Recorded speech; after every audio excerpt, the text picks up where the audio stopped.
Miami!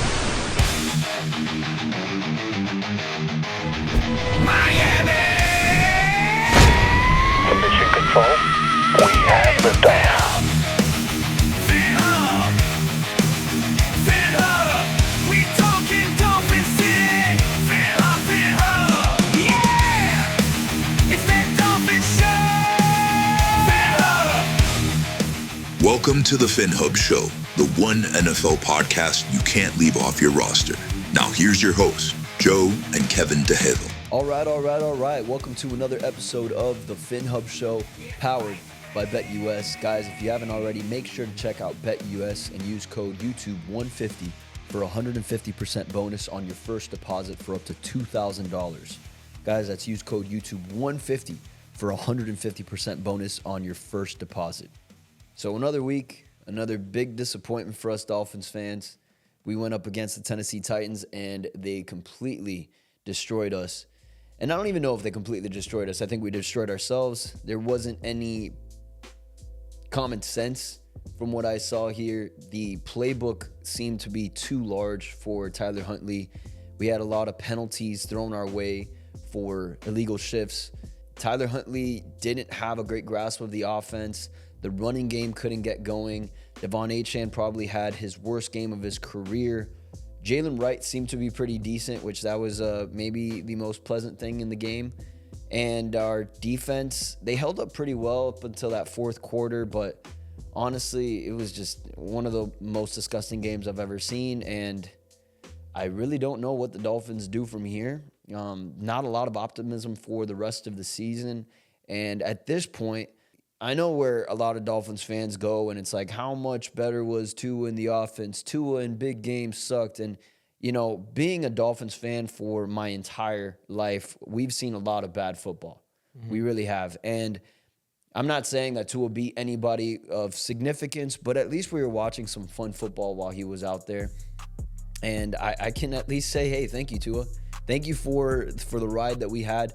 I hope he comes back and I'm not saying it's for the future, for the long haul of the Miami Dolphins for the next 10 seasons, but at least for the next year, maybe two, while we groom a young quarterback. That would be nice to have some kind of decent-looking football. You have weapons like Tyreek Hill and Jalen Waddle, Devon Achane, and they are completely non-existent when Tua's not out there. Yeah. And everyone was saying how those guys and Mike McDaniel made Tua who he is, and now we're kind of seeing maybe the opposite. Tua really made Tyreek Hill look out to be like the Tyreek Hill that is rated the best player in the NFL by his peers. Jalen Waddle and Tyreek Hill made up possibly the best duo in the NFL. And look, these guys they're nowhere. Yeah. Nowhere to be found. Yeah, and you saw how Tua would lift Tyreek's gameplay, and it was just evident in this game too. It was so easy to see the missed throws that Tyler Huntley was it was like 3 or 4 to Tyreek that could have been touchdowns because Tyreek had his man completely beat. There was that one throw that if he led him into the end zone, he had like 4 steps on Snead, right? And this guy throws it like it's a back shoulder throw, and Snead is able to come back, make a play on it. Tyreek can't get it because it's completely thrown wrong. The other one that he throws a deep shot, and it's just like a step or two away from being another touchdown. There's another one that he throws into the end zone in double coverage. And I saw that play, and when I was able to break it down, you see in the middle of the field, instead of taking that deep shot, which he was super late on, it would have been a touchdown if he anticipated it, like something that Tua is so good at doing. And mind you, all these plays that I'm talking about, it's to lift up Tua, and it's the truth. Tua gets the ball to Tyreek at the perfect spot, and it's always a way to get a touchdown, right? And those are 2 scenarios that I am 85% confident that Tua would have made that throw, and it would have been a touchdown, right? That just leads me to this, and it kind of sounds delusional at this point, but I think Mike McDaniel's still the guy for the job. The only thing that is wrong with this whole situation is that we did not have a competent backup. And I'm not saying that Tyler Huntley isn't competent. I just think he hasn't had enough time to learn this playbook, to learn the intricacies of, like, okay, if Tyreek's out here and Jalen Waddle's here, the ball needs to go here for Tyreek or Jalen Waddle, right? I think Tua has that so down pat. He's instantly making that second read and he knows where the ball needs to go. He doesn't even need to think too hard about it. He's just throwing it there. Right. You get me? But it is disappointing to see that Mike McDaniel can't see that having a guy like Tyler Huntley in the game that's only been here for a couple weeks, he's not gonna know that. And you got to dumb down the playbook already. Just Right. figure out creative ways to get the ball to Tyreek and Jalen Waddle, which Tyreek has been a huge disappointment in my opinion. I love him. I think he's fantastic, a fantastic talent. But that screen in the beginning of the game, I mean, not to say we had much momentum ever, but I mean, it was a huge momentum shift. That was an easy 3 points that we had, right? If he didn't just fuck that up. But you don't even see him. Like, it's so close to being a lateral pass that, dude, at least go and pick up the ball or kick it out of bounds or, like hustle to it. He was just like, whatever. The guy picked it up. It's a turnover automatically, right? Yeah. So nothing went right in the game, and it was just like I've gone from having so much optimism that now I'm just like, bro, honestly, wait and see approach. Let's see what happens against the Patriots. See what happens against the Colts. But ultimately, what I'm waiting for is Tua Tagovailoa. Yeah, and the Dolphins the last 2 weeks without Tua have been completely abysmal. Going 0-2, we are tied for last in the NFL on that statistic. We are last in points per game with 7.5 without Tua. Our total points per game is second to last, and so is our passing yards, only behind the New England Patriots. That is a bright spot. So we're not the worst team in the league. That's a bright spot because we're going up against this team this week, right? Right. And there are some things to be, I guess, optimistic about, and that's getting Kendall Fuller back. I think he'll be back this week. I mean, he had the concussion. This will already be almost 2 weeks removed from it. He might be ready to go for this Sunday. And I believe Teron Armstead might come back. But I have a quick question for you. With all this struggle on the offensive line and seeing that, Patrick Paul didn't have a terrible game, honestly. That was his first career start. He did a decent job. Do you think it's possible for Mike McDaniel to maybe talk to Teron Armstead and say, hey, look, you're the most talented guy on this line, the one that I would trust the most in this scenario to be able to move into a different position as like a left guard, right? Because I don't think Patrick Paul can do that. Right. Do you think that's possible? Do you think that maybe that can help us save the season possibly? Yeah, I think anything is possible. I think, especially given that it is his last season, he's not looking for a big money contract or Exactly anything what I'm like thinking that. about too. Just experiment with the line. At this point, you got to try something different, right? At this point, Odell Beckham Jr. is open to practice now. Fuck it. Let's throw him in at right guard. I don't know. Like, what the hell are the Dolphins doing? What are we doing with the line? There's so many positions of need now. And it's just the flip, the inverse of what we expected coming into the season. The Dolphins are completely trash. There's so many things wrong with this team. I would try anything. And in Teron, trying him out at left guard, I think being the veteran that he is, the leader that he is, if that is for the best interest of the team, because you could maybe use Patrick Paul at left tackle, I think he'd do it. I don't see why not. And you know what? It's not a crazy ask. No, and I don't know if it sounds crazy, but maybe this can preserve his career. Maybe he can stay playing for another year or two because there's not as much on his plate. I don't know if I want to continue seeing Teron Armstead on the roster because I understand that. He's just, we can't depend on him. I'm not saying for us. I'm saying If someone for else wants to himself, take it on, yeah. I'm okay with that. Honestly though, if you throw him into left guard and he plays great and he stays healthy the rest of the career, I wouldn't mind bringing him back. I know it's delusional at this point to continue to go down this road of having injury-prone players, on your squad. But hey, man, I think desperate times call for desperate measures, and I think anything, like Mike McDaniel said, is on the table. So why not? Like, let's just figure something out. I have another couple points because if you move him to left guard, that means you can get rid of Liam Eichenberg on the line, right? I think he is atrocious. The guy just is always on his back. I don't understand. Another guy that I don't want to see out there anymore, and I've said it time and time again, You have something to say, but Surprisingly, Liam Eichenberg was our highest rated offensive player last week. that doesn't make any sense. It doesn't make any sense. I don't understand where these ratings are coming from. Whatever, it is what it The is. guy's always on the ground. He's always missing blocks. He's trash. But I do know that Robert Jones played better on the right side. So, I mean, that guy, another guy that shouldn't be out there, maybe if you can, and I don't even want to say it anymore, but if you can win another game or two, wait for Tua to come back, maybe by the trade deadline, get another guard. I think it's possible. There's going to be a team that's desperate enough to want picks, right? Okay. You can solidify that line, right? And then from there, there's other little adjustments that we need to make. I'm over Julian Hill 100%. I've been saying it for weeks. He's a wash. The guy is he shouldn't be out there. He's not an NFL talent. And yeah, I mean, you were going to say something else? Yeah, so now I think this is a very important stretch here for the Miami Dolphins for the future, for the long haul of this franchise, because you are faced with two different scenarios. The Dolphins can either completely give in this season and say, all right, we're not a good team. We don't have enough. Even if Tua comes back, what are we going to be at best? A 500 team? To be completely honest, that's the best case scenario, I think, for the Miami Dolphins is record-wise, right?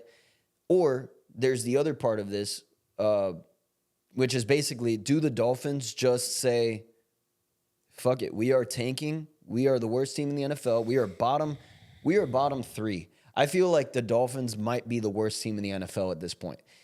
Commit to that. If we commit to that, now we're looking at getting a top prospect in the NFL draft for the upcoming season. Because if we don't, we're a 500 team left out of the playoffs in limbo land, and that fucking sucks. We've been there for so long. This franchise was the middle of the pack, the bottom middle of the pack. We're not getting a top talent. We're not getting into the playoffs.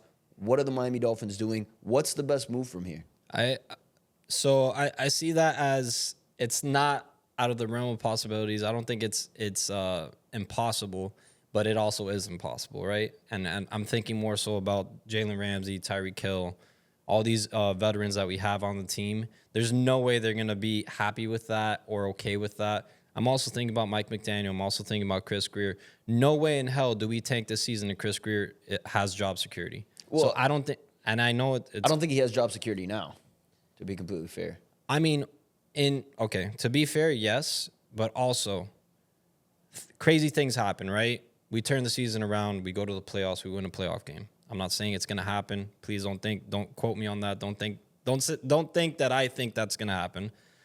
But if it does, he does still have a job. I believe so. But I mean, it comes with some conditions to that. And the conditions will be, you can stay, but you need to fix this fucking line, because that is it. Like, it's done, and you need to sign or draft a competent backup quarterback.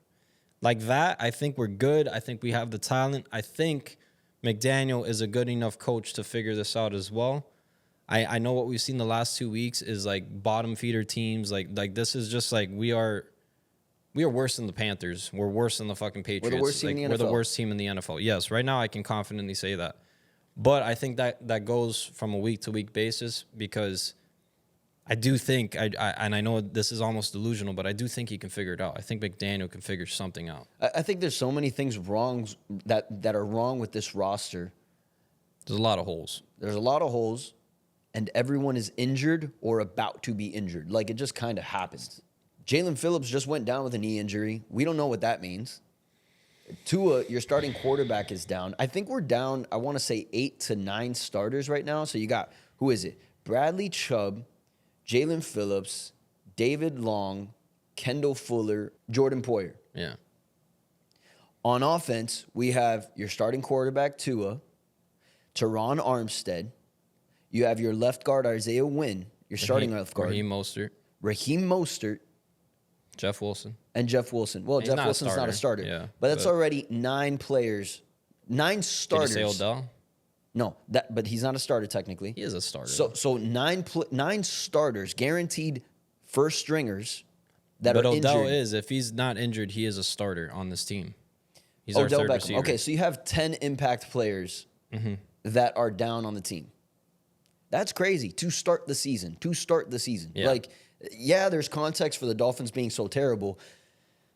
there's so much talent that is not playing. And I'm not confident that they're going to be coming back 100% healthy enough to ride out the entire season. That's the problem with this roster. There is a lot of talent, a lot of talent. And to clarify, you aren't making excuses. I'm not making excuses. You are just, there is a little bit of context to it, right? That's what you're trying to provide. Look, there's context for the losses, but at the same time, I am not confident that even with these players coming back, that they're going to be 110%. You're not confident they'll be able to roll through the rest of the season when they come back. And I think that's something going forward that the Dolphins need to address. You can't have so many injury-prone players that you're depending on every season. Yeah. You know? So I think at the end of the day, they have to learn their lesson. I think this is a solid marker. This year is like, enough is enough.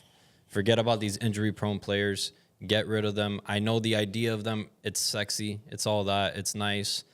Just like, it sounds like it's a little bit irrelevant, but relevant at the same time. A guy like Christian McCaffrey, that guy's injury prone as hell too. So the 49ers got something great. They got that year out of him, right? But look, he hasn't been able to play. He has a tendonitis in both Achilles. Mm-hmm. Who knows when he's going to come back? But this isn't like a new thing with him. Like, he's always been injured. And it's something that I didn't believe in before, but now I do believe injury prone is a thing. Like, I honestly thought that was a myth. I'm like, bro, just because you get hurt once or twice doesn't mean you're bound to get hurt again. That's not how that works. But I'm starting to feel like it is. Yeah, I think it's different for different players, but the more that you see it, the more you can expect it. Yeah. Jalen Phillips, great talent, but he's always hurt. Yeah. Tua is a different case, in my opinion. He was hurt with the hip injury in college, also had a concussion, and concussions didn't become a problem until, 4 years later? Yeah. After removed from that Alabama It was just injury? that one freaking whip to the ground that Bengals defender did, and that just like completely crossed his wires in his brain. But aside from the concussions, Tua's actually been pretty healthy aside from the concussions. But still, now the concussions are I think the biggest an thing issue. he's had since then was, he did have the fractured ribs. Either way. But still, that can happen. But yeah, I mean. So yeah, definitely injured players are going to continue being injured. And I think that's something that the Dolphins need to get away from, because at this point, it doesn't matter if you have the best of the best out there. If they're not out there, if they're on the roster but not actually playing, it doesn't really matter who you have on the roster. Well, I think this graphic that you have here is pretty interesting. It kind of adds some more context to what I was saying earlier about Tyreek Hill and Tua Tagovailoa. So in week 1, Tyreek Hill had 7 receptions for 130 yards and a touchdown, with Tua Tagovailoa playing the whole game and, healthy. But since then, from weeks 2 to 4, he has a total of 10 receptions, 87 yards, and 0 touchdowns. So he hasn't even been able to crack 100 yards in the last 3 weeks. No, combined. Combined. He hasn't even had more than 50 reception yards in a game for the last 3 weeks. And That's incredible. That is the first time in his career that he's gone through that drought. So this lull, I mean, you saw him on the sideline. He was fired up, right? This lull is the worst in his career, and it's showing how important Tua is to this offense and to Mike McDaniel. So it's definitely alarming. People are saying that it's only because McDaniel catered this whole offense to a guy like Tua. So it's almost like it's like a backhanded compliment to Tua and what he's able to do. They're saying like the only reason why the Dolphins are good is because when Tua is in there, McDaniel only made this offense special for him. Mm-hmm. So anyone else that comes in, they can't do anything, which I think is complete bullshit. And I think it's actually an insult to how good Tua actually is at the things that he does, right? And the reason why it's bullshit, and I'll add some more to that, is because Tua is a quarterback that throws with anticipation. He processes things at a different level. He can almost see where defenders are going. He can manipulate them with his eyes. And you taking that away from him, I think it's a lazy take, and I think it's just feeding into your narrative, which is Tua's still not that great. I think 2 things can be true. And I think this is what everyone needs to take into account. Mm-hmm. Tua is a good quarterback, and Tua does have a concussion problem. Those 2 things can be true. That's undeniable. That's it. I mean, that really is the case for Tua. Tua is when healthy, and this is the problem. The problem is the health. The when concerns healthy, with that Tua. is, yeah. That is the main issue. But that Tua is a good quarterback. Yes, he is a good quarterback. Unfortunately, injuries are not something that you can turn off in the NFL like if it was Madden. We do have to face that. And we are facing an issue now with Tua. And I think that, honestly, going forward, Tua is the only guy for this season. The Dolphins have to ride it out with Tua. There is nothing you can do. You cannot trade for Patrick Mahomes. You can't trade for Josh Allen. And you can't do a draft in the middle of the fucking season. So what is everybody going to be bitching about? We need to ride this out, and it is going to be Tua. Tua wants to continue playing in the NFL. And by all means, no neurologist has come out and said, Tua cannot play anymore in the NFL. The only people that are saying that are people online, people tweeting, people on Instagram in the comments. Oh, he's a vegetable, this and that.